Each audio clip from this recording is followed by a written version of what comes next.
ఏసిక breakings చూస్తున్నాం. జిల్లాల పునర్విభజనలో భాగంగా అన్నమయ్య జిల్లా కేంద్రంగా ఉన్న రాయచోటిని మదనపల్లిలో కలపాలని రాష్ట్ర కేబినెట్ నిర్ణయం తీసుకుంది. ఈ నిర్ణయంపై రాయచోటి ఎమ్మెల్యే మంత్రి మండిపల్లి రాంప్రసాద్ రెడ్డి కేబినెట్లోనే కన్నీరు పెట్టుకున్నారు. రాయచోటిపై ఆయనను కదిలిస్తే చాలు కన్నీటి పర్యంతం అవుతున్నారు. అయితే ముఖ్యమంత్రి చంద్రబాబు రాయచోటి అభివృద్ధికి అండగా ఉంటామని హామీ ఇచ్చారని మంత్రి చెప్తున్నారు. రాయచోటి అన్ని విధాలుగా అభివృద్ధి చెందితే తనకు అంతకంటే కావాల్సింది మరొకటి లేదని ఆయన అంటున్నారు. ప్రజలకు తనపై విశ్వాసం ఏమాత్రం చెక్కు చెదరలేదని మంత్రి చెప్తున్నారు. వైసీపీ చేస్తున్న విమర్శలకు సరైన టైంలో సరైన వేదికగా బదులు చెప్తానంటున్న మంత్రి మండిపల్లి రాంప్రసాద్తో ఫేస్ టు ఫేస్.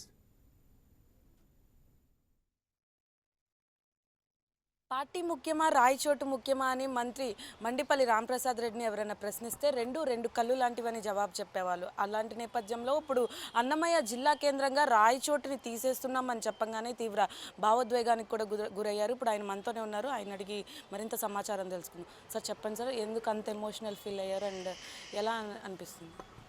మొట్టమొదటిగా ఈరోజు జరిగిన సంఘటన చాలా బాధాకరం. ఎందుకంటే ఏ రాజకీయ నాయకునికి ఇలాంటి పరిస్థితి రాదు. ఈరోజు నాకు రావడం, ముఖ్యంగా నేనేదో నా కుటుంబానికో నా పదవికో సంబంధించిన ఇష్యూ అయితే ఇంత ఫీల్ అయ్యామని కాదండి.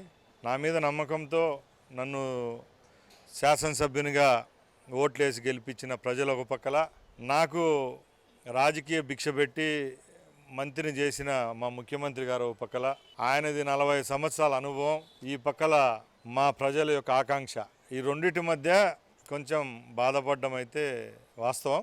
ముఖ్యంగా నేను రాయచోటి ప్రజలకు మొట్టమొదటిగా అపాలజీ చెప్తున్నా. ఎందుకంటే ఏ నాయకుడైనా తల వంచి సమాధానం చెప్పగలిగేది ఓన్లీ ప్రజలకే. కాబట్టి నేను మీరు ఆశించిన విధంగా ఆ ఎక్స్టెంట్ న్యాయం చేయలేదని నేనే ఫీల్ అవుతున్నా. అలాగే 4 పర్యాయాలు ముఖ్యమంత్రి, రాష్ట్రంలో అన్నీ తెలిసిన వ్యక్తి, ఎన్నోసార్లు ఆలోచించి ఈ నిర్ణయం తీసుకున్నా.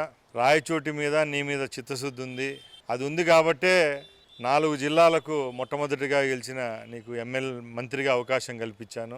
ఇన్ని చేసిన వాడిని ఈ ఒక్క నిర్ణయంలో విభేదిస్తున్నానంటే అక్కడున్న పరిస్థితులు అని చెప్పడం, అది కూడా ఒక బాధాకరమైన సంఘటన.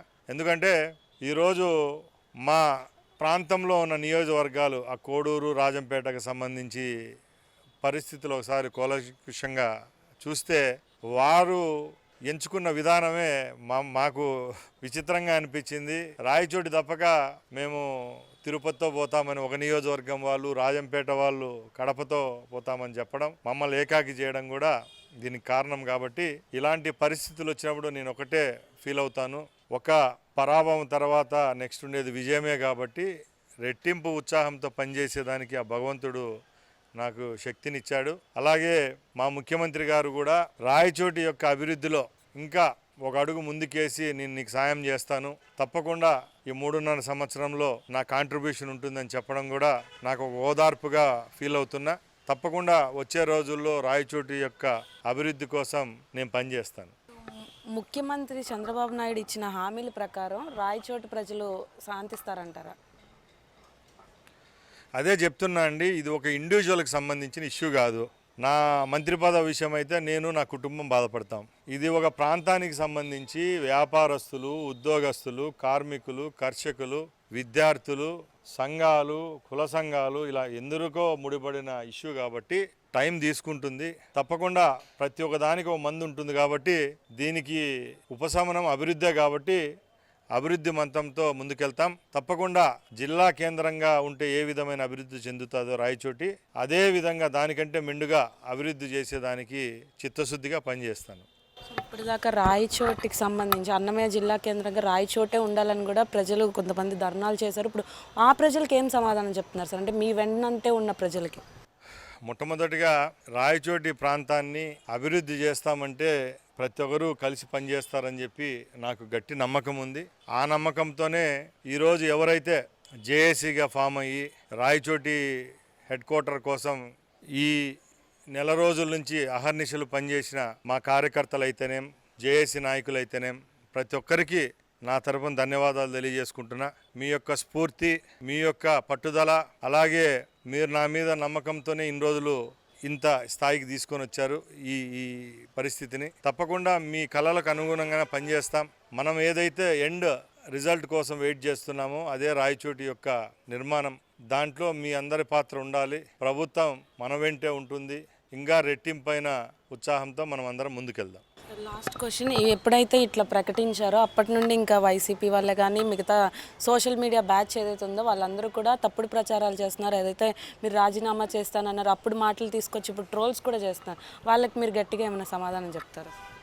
నేను ఒకటే చెప్తున్నాను, నా రాజీనామానే పరిష్కారం అయ్యేట్టుగా. అంటే ఈరోజు వాళ్ళు ట్రోల్ చేస్తున్నారు. నేను 3 రోజుల ముందే నా సహచర మంత్రివర్గ సభ్యులకు, మా ముఖ్యమంత్రి గారికి కూడా నా మంత్రి పదవే జిల్లా యొక్క తరలింపుకు, అంటే డిస్ట్రిక్ట్ హెడ్ క్వార్టర్ తరలింపు కారణమైతే నేను సిద్ధంగా ఉన్నా అని చెప్పింది. వాళ్ళు దానికి అంగీకరించలేదు. వాళ్ళు అంగీకరిస్తే ఏ దానికైనా సిద్ధం. ఇప్పుడు కూడా నా మాట కట్టుబడి ఉంటా. అంతే. సో చూశారు కదా, అన్నమయ్య జిల్లా కేంద్రంగా రాయచోటిని మార్చిన తర్వాత నుండి ఏవైతే పరిస్థితులు ఉన్నాయంటే ఆయన భావోద్వేగానికి ఎందుకు గురయ్యారంటే రాయచోటి ప్రజల్ని అంతగా నమ్మారు. ఇప్పటికీ ఆయన ఎప్పుడైతే అన్నమయ్య జిల్లా కేంద్రంగా మార్చినప్పటికీ ప్రజలు కూడా రాంప్రసాద్ రెడ్డి అంటే మంత్రి రాంప్రసాద్ రెడ్డి గారి వెంటే ఉన్నానని కూడా చెప్తున్నారు. ఏవైతే సోషల్ మీడియాలో వదంతులు ఏవైతే ఉన్నాయో అంటే ఆయన రాజీనామా చేస్తారన్న వాటికి కూడా అంటే దానిదే అంటే రాయచోటిని మార్చడానికి సమస్య రాజీనామా అని అయితే ఆయన ఇప్పటికి కూడా నేను రాజీనామా చేయడానికి రెడీ అని మంత్రివర్గ సమావేశంలో కూడా చెప్పారు. దానికి సంబంధించి ప్రభుత్వం అంగీకరించలేదని కూడా చెప్తున్నారు. ఇది ఇక్కడ పరిస్థితి. వీడియో జర్నలిస్ట్ సాదిల్తో బిందు, వైకే న్యూస్, విజయవాడ. ఈ వీడియో మీకు నచ్చినట్లయితే లైక్ చేయండి, షేర్ చేయండి, మా ఛానల్కి సబ్స్క్రైబ్ చేయండి.